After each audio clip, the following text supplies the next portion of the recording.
Hi అండి. First of all SBI life ఫ్యామిలీలోకి మీ అందరికీ కూడా స్వాగతం.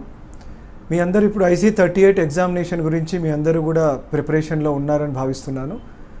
ఇది మీకు చాలా సులభమైన రీతిలో అవగతం కావడానికి, చాలా ఈజీగా నేర్చుకోవడానికి వీలుగా మన రవిశంకర్ గారు ట్రైనింగ్ మేనేజర్, అలాగే మన RMLND చంద్రశేఖర్ గారు ట్రైనింగ్ డిపార్ట్మెంట్ అందరూ కలిసి ఈ చక్కటి వీడియోని తయారు చేశారు. ఇది కేవలం 12 నుంచి 15 నిమిషాలు మాత్రమే ఉంటుంది. దీనివల్ల మీకు ఓవరాల్గా ఒక అవగాహన మన లైఫ్ ఇన్సూరెన్స్ గురించి, IC38లో ఉన్న సిలబస్ గురించి వస్తుంది. దీని తర్వాత మళ్ళీ మీరు చక్కగా మళ్ళీ IC38 ఎగ్జామ్ గురించి కూడా మీరు మామూలుగా చదువుకుంటే మీరు ఈజీగా ఉత్తీర్ణులు అవుతారు. మీరు చాలా ఈజీ, ఇది చక్కగా మీరు దీన్ని ఆస్వాదించండి. ఈ ప్రయత్నంలో మన ట్రైనింగ్ డిపార్ట్మెంట్కి నా కృతజ్ఞతలు మా రీటైల్ ఏజెన్సీ ఛానల్ ద్వారా తెలుపుతున్నాను. Thank you very much. Wish you all the best friends. నమస్తే ఫ్రెండ్స్. IC38 ఎగ్జామ్ ఎలా ఈజీగా పాస్ అవ్వచ్చో అనే అంశంపై ఈ యొక్క వీడియో లెసన్స్ చేయబడ్డాయి. అయితే ఈ యొక్క లెసన్స్ ఒక టీచింగ్ మెథడ్స్లో కాకుండా చిత్రాల రూపంలో మీకు ఈజీగా అర్థమయ్యే రీతిలో చేయబడ్డాయి. సో ఈ యొక్క 12 to 13 మినిట్స్ వీడియో పూర్తిగా మీరు వాచ్ చేయడం ద్వారా మనం ఈజీగా IC38 ఎగ్జామ్ క్లియర్ చేయవచ్చు. ముందుగా మనము రిస్క్ పూలింగ్ అంటే ఏంటో తెలుసుకుంటాం. చైనా దేశంలో సముద్ర వ్యాపారులు వారి వస్తువులను ఒక్కొక్క నౌకలో నింపి విదేశాలకు ఎగుమతి చేసేవారు. ఒకవేళ 10 నౌకలు ఒకేసారి బయలుదేరితే ప్రమాదవశాత్తు ఒక నౌక మునిగిపోయేది. ఎవరైతే ఆ నౌక యజమాని ఉన్నారో అతనికి పూర్తిగా 100% నష్టపోయేవాడు. ఇప్పుడు వారు ఒక ప్లాన్ చేయడం జరిగింది. ఇప్పుడు ఏం చేశారు అంటే ఒకే నౌకను 10 భాగాలుగా చేసి ఆ 10 భాగాలలో ఒక్కొక్క వ్యాపారి వారి వస్తువులను నింపి ఎగుమతి చేయడం ప్రారంభించారు. ఒకవేళ నౌక మునిగిపోయినట్లయితే ఆ యొక్క నష్టాన్ని 10 మంది పంచుకోవడం జరుగుతుంది. దీనినే మనం షేరింగ్ ఆఫ్ లాసెస్ అంటాం. ఒక అందమైన గ్రామం. ఆ గ్రామంలో 100 హట్స్ ఉన్నాయి. ఒకరోజు ఒక హట్ నిప్పంటుకొని కాలిపోయింది. ఆ గుడిసెలో ఉన్న కుటుంబానికి 1000 రూపీస్ నష్టం వచ్చింది. మరి ఆ కుటుంబాన్ని ఆదుకునేవారెవరు? అందుకే వారు ఒక పద్ధతిని ప్రారంభించారు. ఒక్కొక్క కుటుంబానికి 10 రూపాయల చొప్పున కంట్రిబ్యూట్ చేసుకొని టోటల్గా 1000 రూపీస్ ఫండ్ను ఏర్పాటు చేయడం జరిగింది. ఎవరికైతే వాళ్ళ యొక్క గుడిసె కాలిపోతుందో వాళ్ళకి ఒక 1000 రూపీస్ అనేది ఇవ్వడం జరుగుతుంది. ఒకవేళ ఆ ఊరిలో 200 హట్స్ ఉన్నాయనుకోండి, అప్పుడు 5 రూపీస్ కంట్రిబ్యూట్ చేసుకుంటే సరిపోతుంది. సో ఈ విధంగా 5 రూపీస్ కంట్రిబ్యూట్ చేయడం ద్వారా వాళ్ళ 1000 రూపీస్ నిధిని ఏర్పాటు చేయవచ్చు. సో దీనినే మనము లా ఆఫ్ లార్జ్ నెంబర్స్, దీనినే తెలుగులో పెద్ద సంఖ్యల సూత్రము అంటాం. జీవిత బీమా కూడా ఇలానే పనిచేస్తుంది. ఒక కుటుంబానికి ఎన్నో ఆర్థిక లక్ష్యాలు ఉంటాయి. పిల్లల చదువు, లైఫ్ స్టైల్ మెయింటైన్ చేయడం, రిటైర్మెంట్ ప్లానింగ్ ఇలాగా. కానీ ఆ కుటుంబ యజమాని మరణంతో అవన్నీ ఆగిపోతాయి. కానీ ఒక జీవిత బీమా పాలసీ వారి కుటుంబ ఆర్థిక నష్టాలను సఫలీకృతం చేస్తుంది. ఎంత జీవిత బీమా తీసుకోవాలి అనేది అతని యొక్క మానవ జీవిత విలువపైన ఆధారపడి ఉంటుంది. మనం దీనినే హ్యూమన్ లైఫ్ వాల్యూ అంటాం. అంటే భవిష్యత్ ఆదాయం యొక్క ప్రస్తుత విలువ.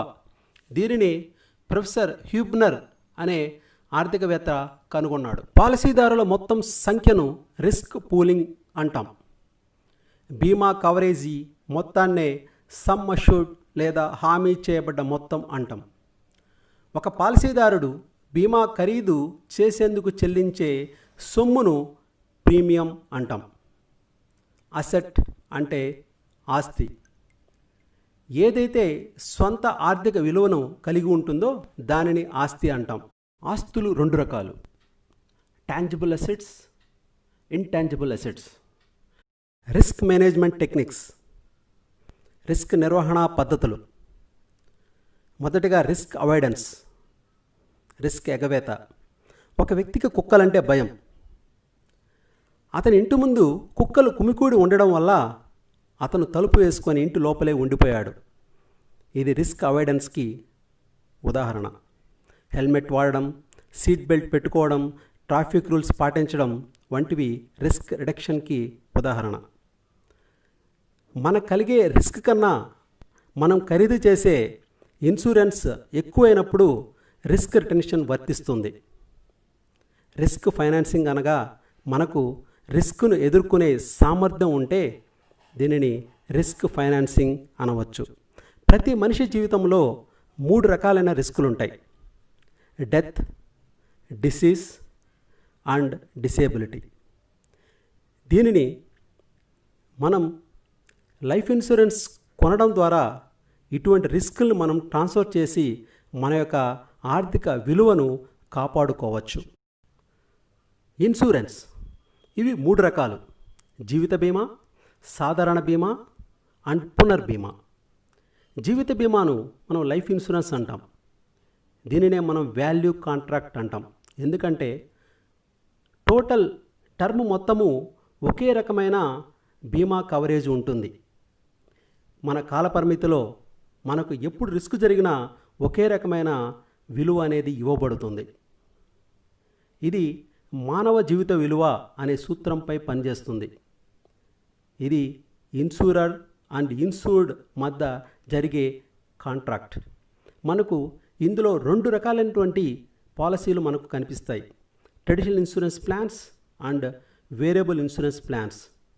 అంటే సాంప్రదాయ బీమా పథకాలు మరియు సాంప్రదాయేతర బీమా పథకాలు. ఈ యొక్క ట్రెడిషనల్ ఇన్సూరెన్స్ ప్లాన్స్ కిందికి pure term insurance, return of premium plans, mortgage redemption insurance, endowment plans, whole life plans and money back plans వస్తాయి. వేరియబుల్ ఇన్సూరెన్స్ కిందికి యూనిట్ లింక్డ్ ఇన్సూరెన్స్ ప్లాన్స్ వస్తాయి. ఇకపోతే సాధారణ బీమా, జనరల్ ఇన్సూరెన్స్ అంటాం. ఇది ఇండెమ్నిటీ కాంట్రాక్ట్ పైన పనిచేస్తుంది. ఇండెమ్నిటీ అనగా నష్టపరిహార సూత్రం. ముఖ్యంగా fire insurance, marine insurance, motor insurance, health insurance మరియు ఇతర బీమా పథకాలు ఈ యొక్క సాధారణ బీమా కిందికి వస్తుంది. ఇక్కడ ఇండెమ్నిటీ సూత్రము కేవలము సాధారణ బీమాకు మాత్రమే వర్తిస్తుంది, గమనించాలి. ఇకపోతే పునర్బీమా, ఇది ఇన్సూరెన్స్ ఫర్ ఇన్సూరర్స్ అంటాం. అంటే చిన్న బీమా కంపెనీలు పెద్ద బీమా కంపెనీల దగ్గర ఇన్సూరెన్స్ తీసుకోవడం. దీనినే మనం స్టాప్ లాస్ ఇన్సూరెన్స్ అని కూడా అంటాం. ఇన్సూరెన్స్, మనం ఇన్సూరెన్స్ అనే కాన్సెప్ట్ను ఎలా సమర్థవంతంగా ముందుకు తీసుకుపోవాలో ఈ యొక్క ప్రిన్సిపల్స్ తెలుపుతాయి. మనకు ట్రాఫిక్ సిగ్నల్స్ ఎందుకు? మన యొక్క జర్నీ సజావుగా నడిపేందుకు. అలాగే ఇన్సూరెన్స్ అనే కాన్సెప్ట్ సజావుగా ముందుకు నడపాలంటే ఈ యొక్క ప్రిన్సిపల్స్ ఖచ్చితంగా మనం పాటించాలి. కాంట్రాక్ట్, తెలుగులో ఒప్పందము లేదా ఒడంబడిక అంటాం. ఇందులో మొదటిగా ప్రతిపాదన మరియు సమ్మతి, ఆఫర్ అండ్ యాక్సెప్టెన్స్. ఇక్కడ యాక్సెప్టెన్స్ ఎలా జరగాలి అంటే అన్కండిషనల్ యాక్సెప్టెన్స్గా ఉండాలి. అంటే తెలుగులో బేషరతు సమ్మతి. ఇక సెకండ్ వన్ పరిగణన, అంటే కన్సిడరేషన్. ప్రీమియం అనేది కన్సిడరేషన్కి ఒక ఎగ్జాంపుల్. ఇరు వర్గాల మధ్య ఏకాభిప్రాయం, అగ్రిమెంట్ బిట్వీన్ పార్టీస్. దీనినే కన్సెన్సస్ యాడ్ ఐడమ్ అంటాం. ఫ్రీ కన్సెంట్, స్వేచ్ఛా సమ్మతి. గుర్తుంచుకోవాలి, కోయర్షన్ అంటే బలవంతపు agreement. The action using by force, ఇది నేరం. నెక్స్ట్ ప్రతిపాదన సామర్థ్యం, capacity of the contract. Minors, criminals, మానసిక సామర్థ్యం సరిగ్గా లేనివారు కాంట్రాక్ట్ చేసేందుకు అనర్హులు. నెక్స్ట్ చట్టబద్ధత, లీగాలిటీ. అట్మోస్ట్ గుడ్ ఫెయిత్, అత్యంత విశ్వసనీయతా సూత్రము. ఇరు పార్టీలు భౌతిక మరియు వాస్తవ విషయాలను స్వచ్ఛందంగా వెల్లడించాలి. దీనినే ఉబరిమా ఫైట్స్ అంటాము.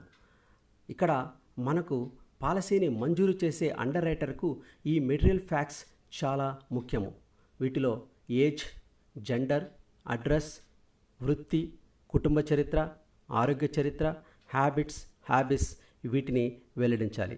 ఇందులో 1938 బీమా చట్టానికి చెందిన సెక్షన్ 45 అంటే ఇండిస్ప్యూటబిలిటీ క్లాస్ వివాదరహిత చట్టం చాలా ఇంపార్టెంట్.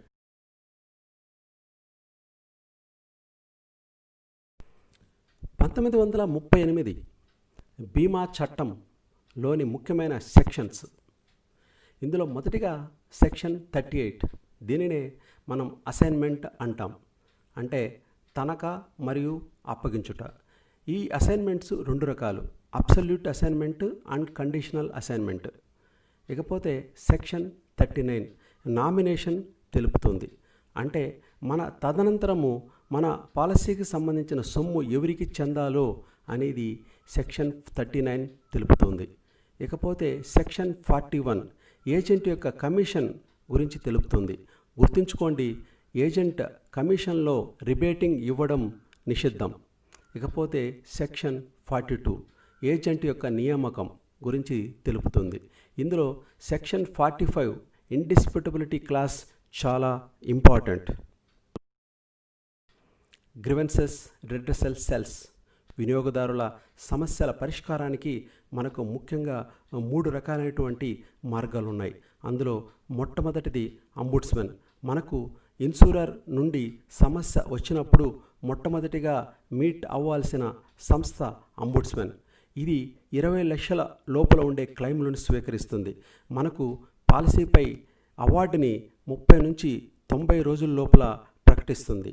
కానీ మనకు సమస్య ప్రారంభమైన 1 ఇయర్ లోపలే అంబుడ్స్మెన్ని అప్రోచ్ అవ్వాల్సి ఉంటుంది. ఇకపోతే కన్సూమర్ ఫోరం. ఇది 3 రకాలుగా పనిచేస్తుంది.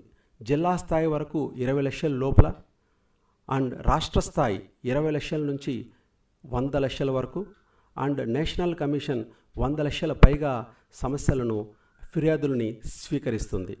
ఈ యొక్క సంస్థను మనం అప్రోచ్ కావాలంటే 2 ఇయర్స్ వరకు మనకు టైం ఉంటుంది. ఇకపోతే integrated grievances management system. It's a online consumer complaint registration. Health insurance. మన IC38 ఎగ్జామ్లో 5 క్వశ్చన్స్ ఈ యొక్క హెల్త్ ఇన్సూరెన్స్ చాప్టర్ నుంచి వస్తాయి. సో ఇందులో జస్ట్ 10 to 12 పాయింట్స్ ఉంటాయి. ఈ యొక్క పాయింట్స్ నేర్చుకోవడం ద్వారా మనం ఎగ్జామ్ని ఈజీగా క్లియర్ చేయవచ్చు. కాబట్టి ఈ యొక్క చాప్టర్ మీరు చాలా జాగ్రత్తగా వినాలి. లైఫ్ ఇన్సూరెన్స్కు మరియు హెల్త్ ఇన్సూరెన్స్కు మధ్య ఉన్న తేడాలు. లైఫ్ ఇన్సూరెన్స్ ఒక వాల్యూ కాంట్రాక్ట్, జీవిత బీమా ఒక విలువ ఒప్పందం. అదే హెల్త్ ఇన్సూరెన్స్ సాధారణ బీమా కిందికి వస్తుంది కాబట్టి ఇది ఒక ఇండెమ్నిటీ ఒప్పందము. లైఫ్ ఇన్సూరెన్స్లో ప్రీమియం రేట్లు మరణాల రేటుపై ఆధారపడి ఉంటుంది. దీనినే మనం మోర్టాలిటీ రేట్స్ అంటాం.